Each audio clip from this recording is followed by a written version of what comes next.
नमस्कार। आज की जो वीडियो हमारी रहने वाली है वो एमसीक्यू ही रहने वाली है। जो हमारे अपकमिंग एग्जाम्स हैं उसमें सब में हेल्पफुल होगी। एनसीईआरटी का जो न्यू पैटर्न है आरईसी का, तो उसमें सारी क्वेश्चन सारे के सारे इंपॉर्टेंट हैं। तो आज का हमारा जो टॉपिक रहने वाला है वो मोस्टली सेकंड सेमेस्टर का। सेकंड सेमेस्टर है तो एनुअली एग्जाम, लेकिन पहले इससे पहले हमारा जो पोर्शन डिवाइड था वो दो पार्ट में डिवाइड था, first semester and second semester, है ना। तो इसमें जो इम्पोर्टेंट क्वेश्चन है आज हमारे वो स्प्लिट एसी के रहेंगे और साथ में मल्टी स्प्लिट एसी के रहेंगे। ठीक है, देखते हैं कि करो क्वेश्चन। जैसे यहाँ बताया हुआ है, मैंने आप बाहर इसके लिए जब खोलेंगे तो वहाँ दिखाएगा आपका कि कौन सा मॉड्यूल रहने वाला है।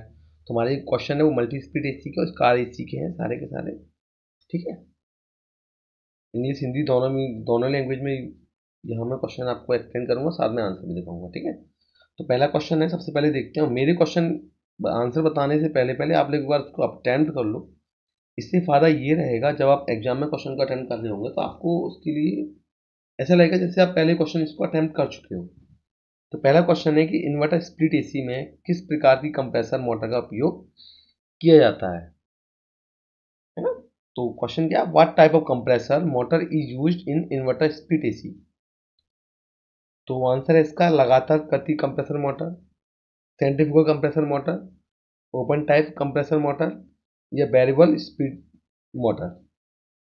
तो राइट आंसर इसका डी वाला। ठीक है, डी है राइट आंसर। नेक्स्ट क्वेश्चन पे आते हैं। What is the name of a component use in car air condition. Car air conditioner में एक कंपोनेंट दे रखा है यहाँ पर। ठीक है, इसका घटक का नाम बताना है, क्या नाम होगा। एक्यूमुलेटर बोलते हैं इसको, रिसीवर बोलते हैं, या कम दबाव स्विच धारक बोलते हैं, या उच्च दबाव स्विच धारक बोलते हैं। Accumulator, receiver dryer, low pressure switch या high pressure switch. Right answer होगा यहाँ पर हमारा। अब मेरे एक्सप्लेन करने से पहले पहले अपना खुद का आंसर एक बार ला के देख लीजिए, क्या आंसर होने वाला है। राइट, राइट आंसर यहाँ पर रिसीवर ड्रायर है। ठीक है, next question, where the filter dryer is install in a car AC system. Car AC system में फिल्टर ड्रायर कहाँ स्थापित किया जाता है। लिक्विड लाइन के पास में, या सक्शन लाइन, या सर्विस लाइन, या डिस्चार्ज लाइन। तो राइट आंसर क्या होगा। आप मेरे अटेम्प्ट करने से, आंसर बताने से पहले पहले अपना खुद का आंसर लगाइए एक बार। तो 10 सेकंड में उम्मीद करता हूँ कि आप आंसर लगा लिया होगा आपने। तो क्या यहाँ पर आपका लिक्विड लाइन में हमारा फिल्टर ड्रायर लगा होता है। ठीक है, सक्शन लाइन कौन सी होती है, कंप्रेसर से पहले जो होती है ना, कंप्रेसर के बाहर जो होती है उसको बोलते हैं डिस्चार्ज लाइन। ठीक, एक लिक्विड लाइन और सर्विस लाइन के बारे में आप बताइए कमेंट बॉक्स के अंदर कि ये लिक्विड लाइन और सर्विस लाइन क्या होता है। नेक्स्ट है, which device engage the compressor shaft in car AC. Car AC में कंप्रेसर शाफ्ट को किस उपकरण से जोड़ा जाता है। तो कंप्रेसर शाफ्ट है उसको किस पार्ट से जोड़ा जाता है कार एसी में। थर्मो स्विच से, कार इंजन पुली से, या ओवरलोड प्रोटेक्टर से, या इलेक्ट्रोमैग्नेटिक क्लच से। तो राइट आंसर क्या होगा हमारा, ये आपका डी है। किससे जोड़ते हैं, इलेक्ट्रोमैग्नेटिक क्लच से। तो क्वेश्चन के माध्यम हेल्प से आपका सारा का सारा चैप्टर कंप्लीट हो जाएगा। कोई क्वेश्चन इस तरह से डिजाइन किए हैं कि टॉपिक बाई टॉपिक डिजाइन किए गए हैं। आप क्वेश्चन ढंग से 2-3 बार रिवीजन कर लोगे इस वीडियो के माध्यम से, तो मुझे नहीं लगता कि क्वेश्चन चैप्टर में कुछ ऐसे इंपॉर्टेंट चीजें बचेंगी, लेकिन फिर भी आप चैप्टर से एक बार गो थ्रू जरूर हो जाना। नेक्स्ट है, how many speed selection is used with the indoor air blower in a ductable multi split AC. तो डक्टेबल मल्टी स्प्लिट एसी में इंडोर एयर ब्लोअर के साथ कितने स्पीड चयन का उपयोग किया जाता है। जो आंसर लगाने से पहले पहले क्वेश्चन को ठीक से पढ़ना, तो 50% आपके क्वेश्चन को सही कर देता है। आप क्वेश्चन ही ठीक से नहीं पढ़ोगे तो चांसेस हो जाते हैं 50% क्वेश्चन गलत होने के, है ना। तो क्वेश्चन पढ़ना बहुत जरूरी है। क्वेश्चन पढ़ने में जल्दबाजी ना करें, बिल्कुल भी टाइम पूरा मिलता है अटेम्प्ट करने से पहले। तो ductable split AC, multi split AC में इंडोर एयर ब्लोअर के साथ कितने स्पीड चयन का उपयोग किया जाता है, कितनी स्पीड होती है वहां पर, है ना, कितनी स्पीड के ऑप्शन होते हैं। तो राइट आंसर है आपका यहाँ पर 3 स्पीड का। ठीक है, नेक्स्ट है, what is the maximum TR capacity operated without one phase AC supply. One phase AC supply के साथ में अधिकतम टीआर क्षमता कितने संचालित होते हैं। टीआर मतलब टर्न रेफ्रिजरेशन है ना, तो वन फेज सप्लाई के लिए कितना टर्न रेफ्रिजरेशन यूज कर सकते हैं, तो वही पूछा जा रहा है यहाँ पर। तो हमारा है राइट आंसर यहाँ पर, ये यहाँ 1 टन रेफ्रिजरेशन दे रखा है, 1.5 टन रेफ्रिजरेशन दे रखा है, 2 टन रेफ्रिजरेशन दे रखा है, 5 टन रेफ्रिजरेशन दे रखा है। तो राइट आंसर हमारा क्या हो जाएगा, सी वाला हो जाएगा। ठीक है, सी का मतलब 2 टन रेफ्रिजरेशन तो हम वन फेज सप्लाई के लिए यूज कर सकते हैं। ठीक है, what is the cooling capacity for 1.5 ton of ductable split AC AC कि 1.5 ton ductable split AC conditioner की शीतलता या शीतलन क्षमता कितनी होती है। 1.5 टन की आपकी कोई स्प्लिट एसी है डक्ट वाली, तो उसकी कूलिंग कैपेसिटी कितनी होगी, 3500 किलो कैलोरी पर आवर। ठीक है, 4000 kilo calorie per hour, 3500 kilo calorie per hour या 5000 किलो कैलोरी पर आवर। ठीक है, तो उसकी 1.5 टन की स्पीड ऐसी कितनी कैपेसिटी होती है यहाँ पर, इसका राइट आंसर होगा आपका होगा यहाँ पर 4500 किलो कैलोरी पर आवर। ठीक है, नेक्स्ट है which bearing is use in air conditioner in condenser motor of outdoor unit in ductable multi speed air conditioner. Ductable multi speed air conditioner में outdoor unit के condenser motor में कौन सा आपकी bearing इस्तेमाल होती है। तो राइट आंसर क्या है इसका, ऑप्शन दे रखा है open wall bearing, thrust bearing, slip bearing या वॉल बियरिंग। तो राइट आंसर है हमारा सी वाला, स्लिप बियरिंग का इस्तेमाल हम करते हैं। नेक्स्ट है how long the filter dry unit use in car AC. Car AC में फिल्टर ड्राई यूनिट का उपयोग कब तक किया जाता है, 1 साल, 2 साल, 3 साल, 4 साल। तो 9 का आपका आंसर होगा, एक बार खुद से लगा लीजिए आंसर, कॉपी पे लगा लीजिए या कमेंट बॉक्स में आप लिख दिया करो आंसर, तो आपको कॉन्फिडेंस आता रहेगा कि हम कितना सही, हमको आइडिया है सही आंसर करने का या कितने हमारे आंसर फाइनली सही हुए हैं, है ना। तो यहाँ पर आपका 3 साल के लिए हम यूज करते हैं, किसका यूज करते हैं, फिल्टर ड्रायर का, है ना। फिल्टर उसके 3 साल बाद हमको रिप्लेस कर देने चाहिए। होता है क्या है ना, ड्रायर जो होता है मॉइस्चर वगैरह को एब्जॉर्ब करता है, ठीक है, ऑयल को, फिल्टर वगैरह अपने पास एक्यूमुलेट कर लेता है, धीमे धीमे खराब होने लग जाता है। तो कोशिश यही करते हैं कि उसको 3 साल के बाद, 3 साल यूज करने के बाद उसको हटा दिया जाए, हटा दिया जाए, रिप्लेस कर दें। ठीक है, रिपेयरिंग के लिए कुछ नहीं करते, उसमें सिलिका जेल होता है वो भी खराब हो चुका होता है। तो what is the test pressure of a condenser coil during the manufacture. तो जब निर्माण के दौरान कंडेंसर कॉइल का प्रेशर दबाव क्या होता है, तो यहाँ हमारा राइट आंसर होगा, ऑप्शन दे रखा है 450 PSI, 350 PSI, 250 PSI, 150 PSI। तो राइट आंसर क्या है हमारा यहाँ पर 350 PSI तक चेक करते हैं। ठीक है, इतना होना चाहिए। नेक्स्ट है विच speed is recommended for checking the optimum performance in car AC. Car AC में ऑप्टिमम प्रदर्शन की जांच के लिए किस गति की सिफारिश की जाती है, किस गति के बारे में बताया, इतनी गति होनी चाहिए। ठीक है, तो राइट है आपका आंसर 2600 RPM होना चाहिए। 12th देखते हैं which fluid is added to the car air compressor using the HFC। अगर HFC 134A रेफ्रिजरेंट हम इस्तेमाल करते हैं तो कार एसी में कौन सा हमको फ्लूइड का इस्तेमाल करना चाहिए। ठीक है, वाटर का, मिनरल ऑयल का, लुब्रिकेटिंग POE या लिक्विड रेफ्रिजरेंट, इसका यूज करना चाहिए। अब मेरे लगाने से पहले एक बार देख लीजिए खुद का आंसर क्या है यहाँ पर, ये हम लुब्रिकेंट POE का इस्तेमाल करते हैं। ठीक है, नेक्स्ट है which level of vacuum is required for the charging HFC 134A in car AC. मान यानी कार एसी में HFC हाइड्रोफ्लोरोकार्बन 134A चार्ज करने से पहले किस स्तर पर वैक्यूम की आवश्यकता होती है, 500 माइक्रोन, 400 माइक्रोन, 300 माइक्रोन या 200 माइक्रोन की। लगाइए आंसर एक बार, क्या आंसर है इसका, 13 का डी है हमारा, 200 माइक्रोन की इस्तेमाल जरूरत पड़ती है। ठीक है, what is the diameter of a liquid line used with a 5 TR if the suction line is 7/8 inch OD मतलब जो आउटसाइड डायमीटर है ना, बाई अप फ्लो 5 TR के साथ उपयोग की जाने वाली तरल लाइन का व्यास क्या होगा यदि सक्शन लाइन 7/8 इंच तक का प्रभाव रखती है। तो कितना होगा लगभग, तो ऑप्शन रखे हैं। ठीक है, यहाँ कुछ ऑप्शन गड़बड़ी है। ठीक है, इसको छोड़िएगा, ड्रॉप कर दीजिए। नेक्स्ट आता है 15 वाला which bearing used in a blower motor.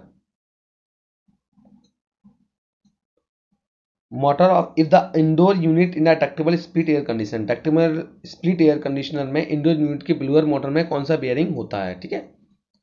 तो इसका राइट आंसर क्या होगा आपका, ball bearing, thrust bearing, slip bearing या open ball bearing. Question repeat है, अभी मैंने इसका आंसर बताया था, क्या है इसका आंसर आपका, स्लिप बेयरिंग का इस्तेमाल करते हैं। नेक्स्ट है what is the velocity range of air circulated in car AC, car AC के अंदर जो हवा घूमती है उसकी वेलोसिटी कितनी होती है, 2 से 5 मीटर पर मीटर सेकंड, 5 से 7 मीटर पर सेकंड, 7 से 9 पर मीटर सेकंड या 9 से 10 मीटर पर सेकंड, ठीक है। जो स्पीड है वेलोसिटी कितनी रहती है, तो राइट आंसर आपका यहाँ पर 2 से 3 मीटर पर सेकंड।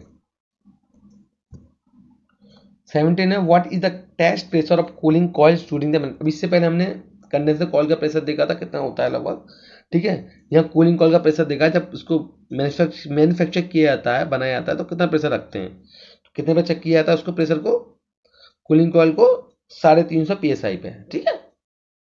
मतलब इससे पता चलता है कि हमारी पाइप वगैरह कॉपर ट्यूब का प्रेशर को झेल सकती हैं, वियर कर सकती हैं और फटेंगी नहीं। तो कितना है इसका कूलिंग कॉइल के लिए, 350 PSI। नेक्स्ट है what is the advantage of inverter speed AC, जो इन्वर्टर स्पीड एसी होती है जो आज के मॉडल ट्रेन में चल रही है, आजकल यही इस्तेमाल में चल रही है। यहाँ इन्वर्टर का मतलब ये नहीं कि इन्वर्टर चल जाएगी, इन्वर्टर टेक्नोलॉजी पर चल रही है, ठीक है।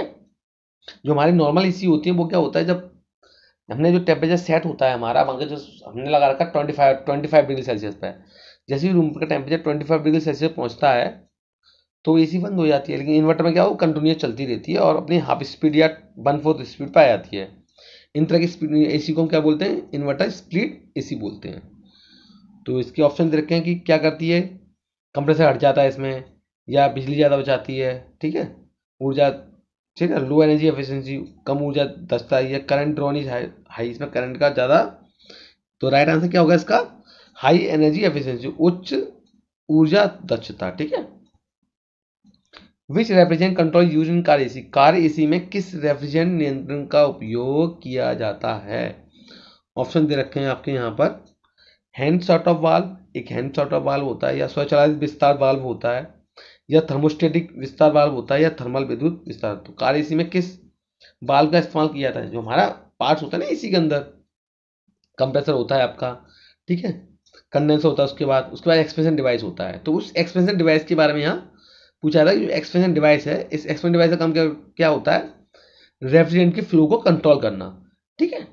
तो कौन कौन सा लगा होता है उसमें, ये पूछा जा रहा है। तो यहाँ कौन सा लगा होता है हमारा, thermostatic expansion valve.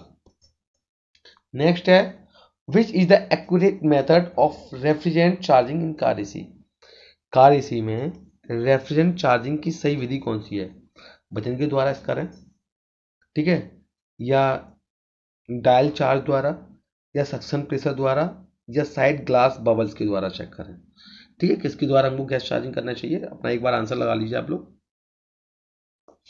Right method होता है, करेक्ट तरीका ये है कि उसको हम वजन के हिसाब से हमको करना चाहिए, कैसे, वजन के हिसाब से, हमको कितने ग्राम की गैस डालनी है, 250 ग्राम, 300 ग्राम, 400, पहले उसको वेट कर लो और उसको फिर डालिए, ठीक है।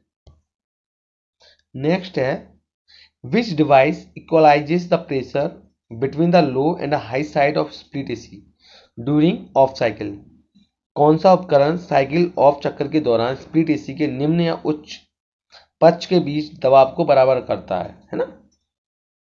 तो ऑप्शन है यहाँ पर suction tube, copper tube, capillary tube, या डिस्चार्ज ट्यूब। तो राइट आंसर क्या होगा हमारे यहाँ पर, कैपिलरी ट्यूब, ठीक है। कैपिलरी ट्यूब क्या है, एक एक्सपेंशन डिवाइस होती है। इसका मतलब क्या होता है, जो हमारा रेफ्रिजरेंट कंप्रेसर के बाद कंडेंसर के बाद कहाँ आता है, एक्सपेंशन ट्यूब में, आपका एक्सपेंशन डिवाइस में या कैपिलरी ट्यूब में आता है। वहाँ क्या होता है, उसका प्रेशर ड्रॉप हो जाता है। नेक्स्ट है what is the advantage of ductable air conditioner over window air conditioner, मतलब विंडो एसी होती है, एक होती है आपकी डक्टेबल एसी। तो डक्टेबल एसी का क्या फायदा होता है विंडो एसी एयर कंडीशनर की तुलना में, महंगी होती है, ये तो फायदा तो हो नहीं सकता, नुकसान होता है।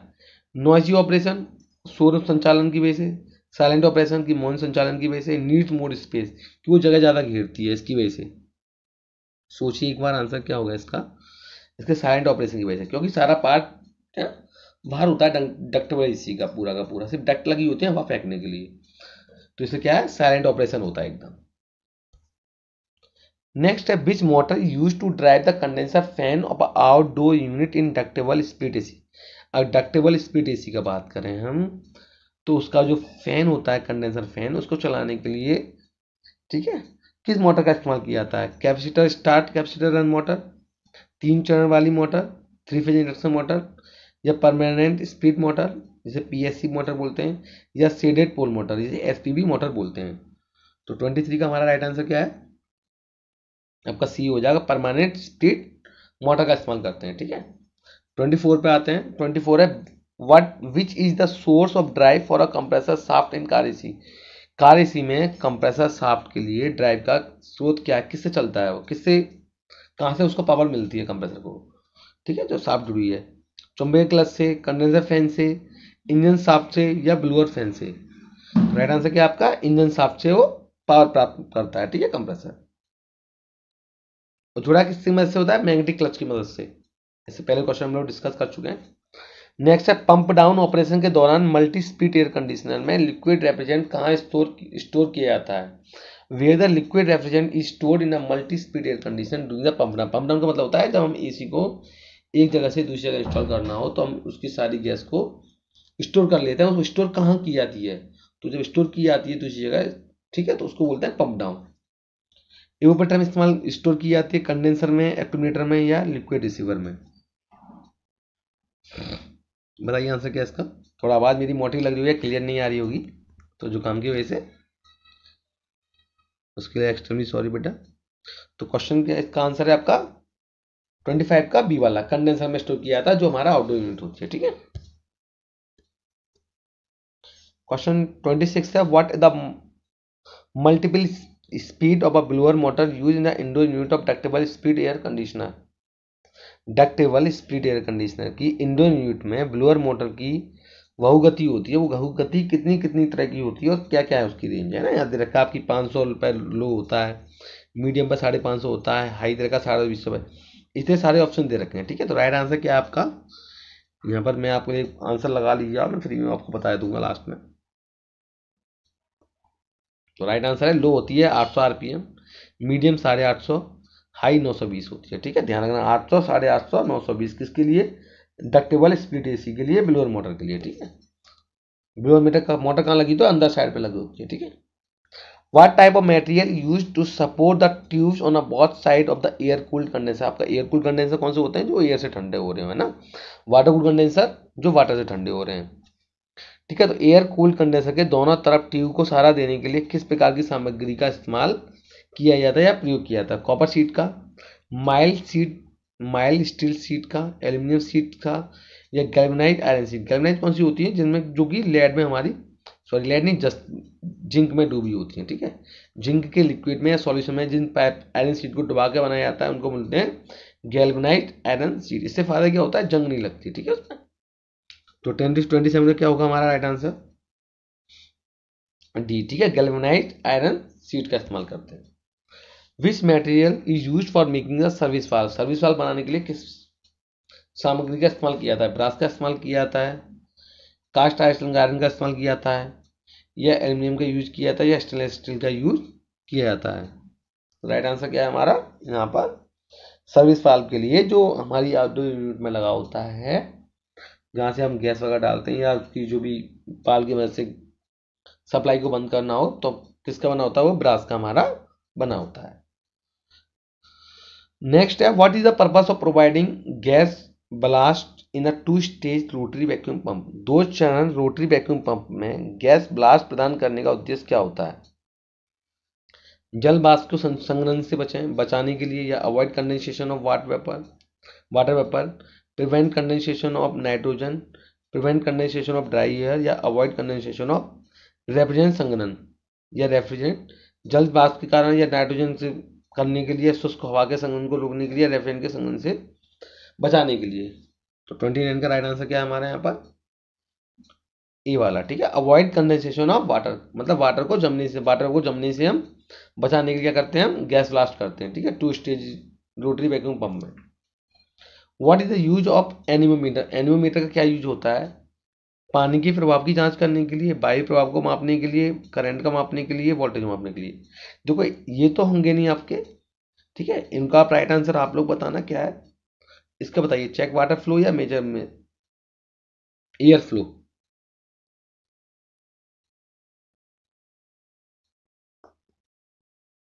यहाँ है आपका एयर फ्लो को मेजर करने के लिए हम एनियोमीटर का इस्तेमाल करते हैं। नेक्स्ट है which insulating material is used in duct work. Duct में काम करने के लिए डक्ट को इंसुलेट करने के लिए किसका यूज करते हैं? लकड़ी का इस्तेमाल करते हैं, प्लास्टिक का करते हैं, रबड़ का कर सकते हैं, ग्लास वुल, चारों हो सकते हैं। अब राइट आंसर क्या है? डक्ट वर्क के लिए किस इंसुलेटिंग मटेरियल का इस्तेमाल करते हैं? किसका यूज करते हैं? ग्लास वुल का, ठीक है। ग्लास वुल सबसे इफेक्टिव है डक्ट वर्क के लिए। नेक्स्ट है हमारा विच device switches on off the car AC. Car AC के कंप्रेसर को बंद करने के लिए किस स्विच का इस्तेमाल करते हैं? क्रैंक शाफ्ट का, ब्लोअर यूनिट का, रोटर वाइंडिंग का, या मैग्नेटिक क्लच का इस्तेमाल करते हैं? बताइए आप, राइट आंसर क्या है? तो यार मैग्नेटिक क्लच से पहले बता बता चुके हैं, मैग्नेटिक क्लच की मदद से ही हमारा कंप्रेसर ऑन ऑफ होता है, ठीक है। Which control switch is connected in series with the magnetic clutch in car AC wiring. Car AC wiring में चुंबकीय क्लच के साथ श्रृंखला में कौन सा नियंत्रण स्विच जुड़ा होता है? Piston pin, thermostatic control, automatic expansion valve, thermostatic expansion valve. तो राइट आंसर क्या है हमारे यहाँ पर? बताइए आप लोग। मेरे एक बार आंसर बताने से पहले पहले आप खुद अपने एक बार आंसर को मेंशन कर लिया करो कहीं ना कहीं, है ना। तो राइट आंसर क्या है हमारा? थर्मोस्टेट कंट्रोल लगा होता है, ठीक है। Which safety control is electrically connected in series with the magnetic clutch of compressor in a car AC. Car AC में कंप्रेसर के चुंबकीय क्लच के साथ श्रृंखला में किस सुरक्षा यंत्र को विद्युत रूप से जोड़ा जाता है? टीवी, एवी, एचपीसी, या ईईवी? मेरे आंसर लगाने से पहले आप लोग को आंसर बता दीजिएगा। इसका आंसर है एचपीसी, ठीक है। What is the ensured before starting a vacuum pump. Vacuum pump को स्टार्ट करने से पहले हमको किस चीज़ का ध्यान रखना चाहिए? सही तेल का स्तर देखना चाहिए, पंप की क्षमता देखनी चाहिए, वैक्यूम पंप का वजन देख लेना चाहिए, या उपलब्ध एसी बिजली की आपूर्ति। ठीक है, स्टार्टिंग करने से पहले पहले किस चीज़ का ध्यान रखना चाहिए?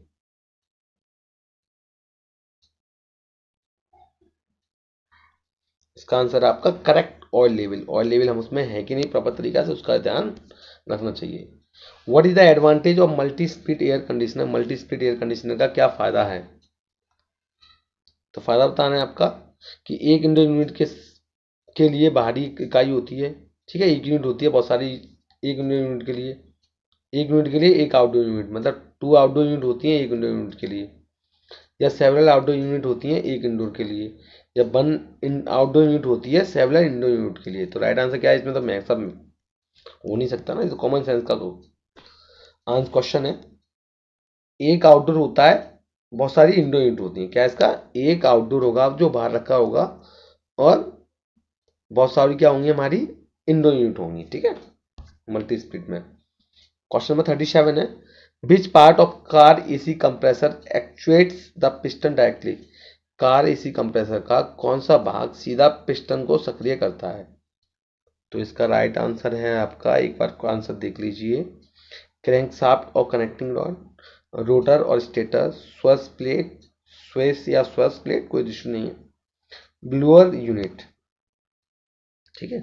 तो 37 का क्या आपका? स्वर्स प्लेट हमारी है, चूंकि कार एसी कंप्रेसर का जो कि पिस्टन को सीधा सक्रिय करती है, ठीक है। नेक्स्ट बढ़ते हैं which part of the compressor convert the rotary into reciprocating motion of piston in a car. Compressor का कौन सा हिस्सा रोटरी को कार एसी पिस्टन की गति में परिवर्तित करता है?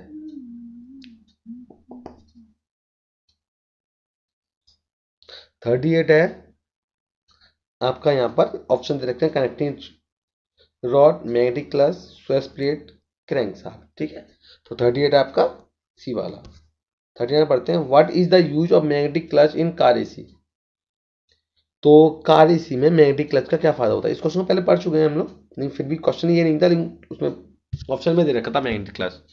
फिर भी ऑप्शन एक बार देख लेते हैं इसे क्या क्या है। देखो हम लोग लगाते हैं अपना, कंप्रेसर में तरल स्तर इंगित करना, कंप्रेसर में तेल के स्तर को बताना, कंट्रोल करना कंप्रेसर को, ठीक है, या ऑयल देना। तो नॉर्मल ऑयल देने का तो काम है नहीं है मैग्नेटिक क्लच का। तुम्हारा राइट आंसर क्या होगा यहाँ पर, कंप्रेसर को ऑन ऑफ कराना, ठीक है। 40 पे चलते हैं। What is the differential of a control switch if it cuts in at 29 kilogram per centimetre square and cuts out at 34 kilogram per centimetre square. यदि यह 29 किलोग्राम पर सेंटीमीटर स्क्वायर पर cut हो जाता है, 34 किलोग्राम पर cut हो जाता है, तो निरंतर स्विच को अंतर क्या होगा। इस तरह के न्यूमेरिकल को मैं एक एक्स्ट्रा क्लास लेकर आपको एक्सप्लेन कर दूंगा सारे, ठीक है। यहाँ भी आंसर देख लेते हैं, ठीक है। एक बार आप किसी को पता है तो अपना खुद से आंसर लगा लीजिए। इसका राइट आंसर वैसे 5 किलोग्राम पर सेंटीमीटर स्क्वायर है, ठीक है। नॉर्मल डिफरेंस है, यहाँ कुछ नहीं है। 34 में 20 का 5 आ गया। फिर मैं क्वेश्चन अगर जितने वैसे न्यूमेरिकल है नहीं आपके लिए, फिर भी हैं, थोड़ा बहुत एक बार एक्सप्लेन कर दूंगा, ठीक है, स्पेशल वीडियो बना के आप लोगों के लिए। तो नेक्स्ट क्वेश्चन है हमारा 41 कि which is sensed by the TEV in response to the heat load variation. ताप भार भिन्नता के जवाब में टीईवी द्वारा किसको संवेदन दिया जाता है। तो 41 है आपका answer C, super heat in suction line. Suction line में जो सुपर हीट होती है उसको सेंस किया जाता है, ठीक है। नेक्स्ट है what is the cause for the noise in the indoor unit of a multi speed air conditioner. कोई आपकी मल्टी स्पीड एयर कंडीशनर है, उसमें अगर शोर हो रहा है तो कैसे क्या कारण हो सकते हैं इसमें शोर हो रहा है इंडोर यूनिट में, ठीक है। क्वेश्चन है कि रेफ्रिजरेंट लीक होने की वजह से, ब्लूअर को थोड़ा ब्लूअर लूज होने की वजह से हो सकता है, क्यों नहीं हो सकता। रनिंग करंट बहुत हाई है, ये भी हो सकता है। कंप्रेसर नॉट वर्किंग, कंप्रेसर काम नहीं कर रहा है, ये भी हो सकता है ना। ये तो थोड़ा बहुत आपको सोचना पड़ेगा।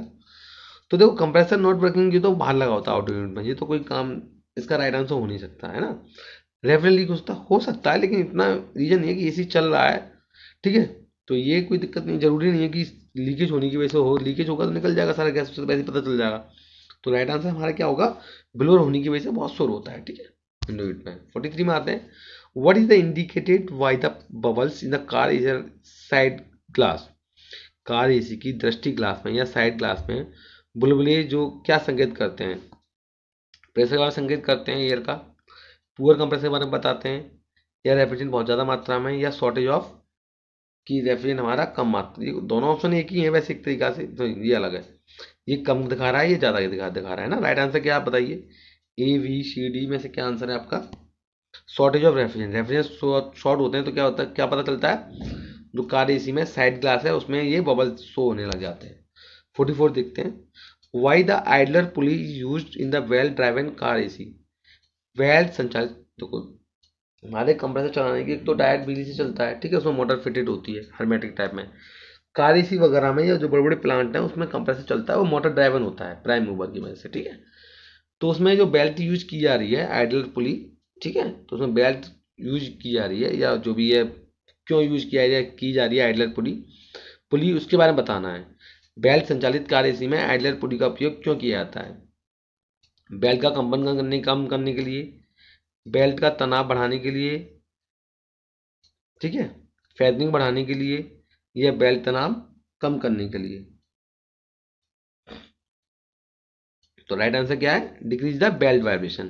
बेल्ट में वाइब्रेशन ना हो किस तरह उसको कम करने के लिए हम इसका यूज करते हैं, आइडलर पुली का इस्तेमाल किया था। 45 है हमारा। कार एसी में इंक्रीज आउटडोर के तापमान को क्या प्रभाव है। What is the effect of increase outdoor temperature in car AC. Car AC में अगर जो बाहर आपका आउटडोर लगा हो उसका टेम्परेचर बढ़ रहा है तो उसका क्या कारण है, क्या असर पड़ेगा टेम्परेचर बढ़ने से। तो इस पर देख लेते हैं एक बार आंसर कि कंप्रेसर अधिक समय चलता है इसलिए से, कंप्रेसर कम समय से चल रहा है तो ये तो हो नहीं सकता, कंप्रेसर चलेगा तो टेम्परेचर बढ़ेगा नहीं ज़्यादा। परफॉर्मेंस सेम है, इसका यही कारण हो सकता है, या परफॉर्मेंस बढ़ रही है। तो राइट आंसर क्या है इसका, कंप्रेसर काफ़ी समय चलता है ना तो उसका टेम्परेचर हमारा कार एसी का आउटडोर का वो ज़्यादा बढ़ने लग जाता है, क्योंकि कंप्रेसर चल रहा है, नॉर्मल सी बात है, कंप्रेसर का टेम्परेचर बढ़ेगा ना। 46 से बढ़ते हैं। जो कार एसी प्रणाली के टीई में भरा हुआ ऑरिफिस का कारण क्या होता है। What causes the closed orifice in TV off car AC. की जो ऑरिफिस है हमारी वो क्लोज हो चुकी है, क्लॉग हो चुकी है पूरी की पूरी, ठीक है, क्लॉग्ड हो चुकी है, तो उसका क्या कारण है। नाइट्रोजन, ऑक्सीजन, मॉइस्चर या non condensable gas. Right answer क्या है? मॉइस्चर की वजह से, ठीक है, सी हमारा राइट आंसर। 47 है, what is the effect of the longer suction the liquid piping in car AC. Sorry, AC में लंबी सक्शन और लिक्विड पाइपिंग का क्या प्रभाव पड़ता है? अगर सक्शन लाइन और लिक्विड लाइन को हम लंबा करते हैं उसका क्या असर पड़ेगा? No pressure drop, proceed drop नहीं होगा। मोर प्रेशर ड्रॉप, ये तो हो नहीं सकता ऑप्शन यार, क्योंकि दिक्कत ही बता रहा है, दिक्कत का दिक्कत तो नहीं सॉल्यूशन होता है। Less pressure drop, pressure drop कम से कम होगा, ठीक है, या मीडियम प्रेशर राइज, जब कुछ प्रेशर है मीडियम राइज का हो जाएगा। तो 47 का राइट आंसर क्या है हमारे यहाँ पर? बी वाला, ठीक है, more pressure drop, pressure drop ज़्यादा से ज़्यादा होगा, इसलिए हम कोशिश करते हैं सक्शन और लिक्विड लाइन हमारी कम से कम साइज की हो। What is the effect of operating the compressor under the 5 inch of AG vacuum during the pump down pressure. जब पंप डाउन प्रेशर करते हैं तो एजी प्रेशर के 5 के तहत कंप्रेसर के संचालन का क्या प्रभाव पड़ता है, क्या असर पड़ता है? Pump oil to condenser, pump जो है ना ऑयल कंडेंसर पहुंच जाता है, या सॉरी प्रिवेंट, इससे क्या डोम जो होता है ना हमारा कंप्रेसर का पूरा, वो खराब होने से बच, मोटर को डैमेज होने से बचाता है उसमें। Prevent leakage in service valve, service valve में लीकेज होने से बचता है। प्रिवेंट पिस्टन डैमेज, और पिस्टन हमारी डैमेज होने से बच जाती है, ठीक है। एक बार अपना मेरे आंसर बताने से पहले खुद से एक बार आंसर अपना जरूर सोच लिया करो, कम से कम कॉपी पे नहीं लिख पा रहे आप लोग, सोच लिया करो आंसर। लास्ट में जितने क्वेश्चन करा रहा हूँ अपने दिखता, मैं 50 क्वेश्चन करा रहा हूँ, 55 करा रहा हूँ, मैं कितने सही जाना है हमें अपना परसेंट ही पता चलेगा ना जब हम करने बैठेंगे एक्चुअल। फिर से एक बार आप लोग रिवीजन जरूर कर लेना कि लगभग हमारे कितने सही बैठ रहे हैं ना। उसे ये नहीं कि हमको आता नहीं है, तब तो ये हो जाएगा हमको लगभग कितना आता है, लगभग है ना जो हम पढ़ रहे हैं वो कितना हमको याद हो रहा है। तो 48 का हमारा राइट आंसर है ए वाला, ठीक है। पंप्स ऑयल टू कंडेंसर, इसमें कंडेंसर तक हमारा क्या है, ऑयल पहुंच जाता है, ठीक है। What is the ensured before mounting condenser in car AC. अगर कार एसी में हम कंडेंसर माउंट लगा रहे हैं, माउंट कर रहे हैं या लगा रहे हैं, तो किस चीज़ को हमको ध्यान रखना चाहिए? एक्सेसिबिलिटी तो मतलब फ्यूचर सर्विस, इस चीज़ का ध्यान रखना चाहिए, आगे हम जब सर्विस करेंगे हमको दिक्कत ना हो। Condenser top line to TV inlet, condenser की जो टॉप लाइन होती है ना वो टीवी के इनलेट जाए। ये टीवी बताना, टीवी क्या है? मैं ईवी का मतलब एक्सटेंशन बाल्ब बता रहा हूँ, और टी क्या है चलो बता देता हूँ, थर्मोस्टेटिक एक्सटेंशन बाल्ब, है ना। Condenser in line with car radiator, जो कंडेंसर की लाइन है वो कार के रेडिएटर होता है ना बाहर वाला, जो कार के सामने लगा होता है, उसमें एकदम लाइन में होना चाहिए, बराबर होना चाहिए। Condenser bottom line to discharge line, condenser की जो बॉटम लाइन है वो डिस्चार्ज लाइन के एकदम लाइन में होना चाहिए। तो 49 है आपका, पर मैंने सारा एक्सप्लेन कर दिया, अब आंसर आप एक बार बता देख लीजिए कितना है, कितना नहीं कौन सा होगा, कुछ सेल पकड़ लीजिए। तो क्या है इसका, हम ध्यान रखते हैं कि हमारी जो आगे जब future service, in future service करते हैं कार की, तो किसी तरह की हमको दिक्कत ना हो, ठीक है, इस हिसाब से कंडेंसर लगाते हैं। नेक्स्ट है 50, why CFC12 system is replaced by HFC134A system in car AC. तो कार एसी में एक बार मॉन्ट्रियल प्रोटोकॉल हुआ था लगभग 1992 के आसपास, तो उसमें ये डिसाइड किया गया था जो पुरानी वाली गैस है जैसे CFC12 है ना, तो ये काफ़ी एनवायरनमेंट के लिए काफ़ी नुकसान करती है ना। जो ODP होता है ना, ozone depletion potential, ozone depletion potential ODP, तो उसकी वैल्यू जब ज़्यादा होती है ना तो वो ओजोन लेयर को नुकसान करता है। तो इस तरह की गैस की जो CFC वगैरह है, पुरानी गैसेज हैं, रेफ्रिजरेंट हैं, इनको रिप्लेस करने की बात की गई है ना। तो रिप्लेस किससे की गई है फिलहाल, है ना। तो 192 का जो मॉन्ट्रियल प्रोटोकॉल था तो उसमें कहा गया कि इसको 134A के साथ में रिप्लेस कर देने कार में हो रहा है, ठीक है। बस इसका आंसर तो मैंने बता ही दिया। तो इससे क्या होगा, जो क्या कर रहा था, ODP बढ़ रहा था या ग्लोबल वार्मिंग पोटेंशियल बढ़ रहा था, ठीक है, GWP जीरो हो रहा था या ODP बिकम जीरो होता था। तो राइट आंसर क्या है हमारा 50 वाले का आंसर मैंने बता दिया, फिर भी इसका ODP क्या हो जाएगा, इससे कम से कम हो जाएगा, ठीक है। What is the cause of the water leakage in the indoor unit of multi split AC। Multi split AC की इंडोर इकाई में पानी के रिसाव का कारण क्या हो सकता है, कि पानी अंदर ही अंदर रूम के अंदर आ रहा है, क्या कारण हो सकता है? कुशल जल पंप के कारण, या drain line not properly install, drain line ठीक तरीका से नहीं लगाई। ड्रेन लाइन कौन सी होती है, एसी की, जिससे पानी हमारा बाहर निकलता है। कंडेंसर वाटर पंप डिफेक्टिव होने के कारण, या overflow of water from cooling tower sump, या कूलिंग टावर संप है उससे वाटर हमारा ओवरफ्लो हो रहा है। तो 51 का राइट आंसर क्या है हमारा यहाँ पर, ये हमारा ड्रेन लाइन जो है प्रॉपर्ली सही तरीका से नहीं लगाई, इसके कारण हमारा पानी क्या है, रूम के अंदर ही आ रहा है। What is the reason of no cooling effect in car AC? Car AC में किसी तरह की ठंडक नहीं हो रही है, क्या कारण हो सकता है? क्यों ठंडक नहीं कर रहा है या कूलिंग इफेक्ट नहीं निकाल रहा है? कि उसमें हो सकता है कि सिस्टम में एयर की दिक्कत आ रही हो, एक्सी और रेफ्रिजरेंट रेफ्रिजरेंट बहुत ज़्यादा मात्रा में है, ठीक है, या रेफ्रिजरेंट लीकेज हो गया हो, ये भी हो सकता है। क्यों नहीं हो सकता? ये सिस्टम में मॉइस्चर है हमारा, मॉइस्चर हो रहा तो स्वाभाविक की बात है, मॉइस्चर तो होता ही है, ऐसे कोई दिक्कत नहीं है। ऑप्शन तो वैसे ही हट जाएगा आपका। तो क्या है, रेफ्रिजरेंट आपका लीक हो गया, ठीक है, रेफ्रिजरेंट ही नहीं उसमें। What is the reason for sweating of water on the dry filter? अगर ड्राई फिल्टर पे पानी जम रहा है किसी कारण से तो क्या कारण हो सकता है? ठीक है, तो फिल्टर ब्लॉक हो, या चौक हो ड्राई फिल्टर हल्का सा, या एवोपोरेटर पर ज़्यादा से ज़्यादा हवा बह रही है, या कंडेंसर की सतह पर धूल जमा हो रही है ना। तो राइट आंसर क्या है 53 का आपका? एक बार मेरे लगाने से पहले देख लीजिए क्या कारण हो सकता है। तो राइट आंसर क्या है आपका? पार्सली चौक ड्राइवर, थोड़ा आंशिक रूप से चौक हो रहा है, इस कारण उसमें आपका उस पर स्वेटिंग टाइप की या वाटर वेपर्स बाहर उस पर ड्रायर पे आ रहे हैं। तो कोशिश क्या करेंगे हम उस केस पे, उसको ड्रायर को ही रिप्लेस कर देंगे, सबसे बढ़िया कारण सॉल्यूशन यही रहता है। सॉरी, ज़्यादा झूठ हो गया। तो 54 है, what is the cause of a reduction in the, what is the cause of reduction in fan air flow? ठीक है, प्रशंसक के वायु प्रवाह में कमी का कारण क्या हो सकता है? कि जो है ना, फैन की जो एयर है वो फ्लो नहीं हो पा रही पूरी तरीका से, तो क्या कारण हो सकता है?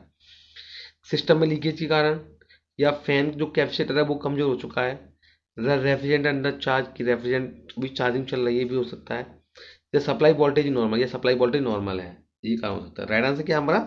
फैन कैपेसिटर का, जो कैपेसिटर का फैन है, सॉरी, जो फैन है उसका जो कैपेसिटर है वो वीक हो चुका है ना, जिस कारण क्या है, हमारा हवा की स्पीड नहीं हो पा रही है और हवा ज़्यादा दूर तक नहीं आ पा रही है। पंखे की स्पीड नहीं होगी, नॉर्मल सी बात है, हवा भी वो कम फेंकेगा। नेक्स्ट क्वेश्चन है हमारा, sorry, what is the reason for a poor cooling effect in multi speed air conditioner? Multi speed air conditioner में कम ठंडक का क्या कारण हो सकता है, या खराब कूलिंग इफेक्ट का क्या कारण हो सकता है? ये लास्ट क्वेश्चन है आज का हमारा इस टॉपिक का। तो इस टॉपिक के इस क्वेश्चन के साथ हमारा जो मल्टी स्पीड एसी और कार एसी के जितने भी इंपॉर्टेंट क्वेश्चन हैं, जो भारत स्किल या आपके पीडीएफ में या एनसीईआरटी के जितने भी इंपॉर्टेंट क्वेश्चन जो हों, सारे के सारे आपको सॉल्व हो जाएंगे। ठीक है, तो कोशिश ये करो कि इस तरह के जो क्वेश्चन हैं आप लोग इनको रिवीजन प्रॉपर तरीका से कर लीजिए। इस वीडियो को आप एक दो बार रिवीजन करके देख लेंगे तो मोस्टली उम्मीद है मुझे कि सारे क्वेश्चन आपके जब एग्जाम में अपेयर हो रहे होंगे तो आपको दिक्कत नहीं आएगी। थोड़ा गला खराब होने के बाद आप एडजस्ट कर ले, थोड़ा बोलने में भी दिक्कत हो रही है एक दो दिन में सही हो जाएगा। तो फिर आप कोशिश यही करूंगा कि आपको सारे के सारे क्वेश्चन आपको पूरी तरीका से, आवाज़ भी आपको बुलंद मिले नेक्स्ट टाइम से।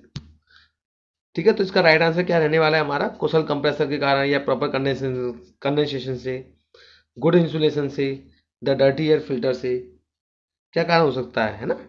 तो इसका मेन कारण क्या है? डर्टी एयर फिल्टर से हो सकता है ना। कारण ये भी हो सकता है एफिशिएंट कंप्रेसर होगा तो सही तरीका से काम करेगा, लेकिन हमारा इतना ये मेजर रीजन है, कंप्रेसर ही चेंज कर देंगे तो मतलब एसी पूरा नहीं होगी हमारी, है ना। कंडेंसेशन प्रॉपर होगा तो भी कोई दिक्कत नहीं होगी, गुड इंसुलेशन होगा तब भी कोई दिक्कत नहीं होगी। लेकिन सबसे सबसे पहला तरीका हमारा क्या होता है चेक करने का? एयर फिल्टर को चेक करते हैं हम, है ना। एयर फिल्टर चेक करेंगे, एयर फिल्टर हमारे साफ हैं तो हमारी पूरी पूरी ठंडक प्रॉपर तरीका से प्रोवाइड की जाएगी, है ना, गुड कूलिंग इफेक्ट मिलेगा। देन आफ्टर आपको लगता है कि एयर फिल्टर प्रॉपर तरीका है तो गैस का चेक करो कि गैस वगैरह ऐसा नहीं लीकेज वगैरह हो रही हो, गैस की मात्रा कम हो रही है, उसको कैसे चेक कर सकते हैं हम? क्लैमीटर से चेक कर सकते हैं, या मान के चलो आपके पास जो भी गेज मैनिफोल्ड है उससे हम प्रेशर चेक कर सकते हैं। तो सबसे इजी तरीका रहता है आपका कि आप क्लैमीटर से एम्पेयर चेक कर लो कितना एम्पेयर शो कर रहा है। चलो, thank you so much video देखने के लिए। आप लोग देखो, नेक्स्ट वीडियो में कोशिश करूंगा कल या परसों लेकर आऊँ आपके लिए, क्योंकि इतवार का टाइम है, रक्षाबंधन है, इसमें बिजी रह सकता हूँ, लेकिन फिर भी कोशिश करूंगा लेकर आऊँ आप लोगों के लिए। ठीक है, थैंक यू।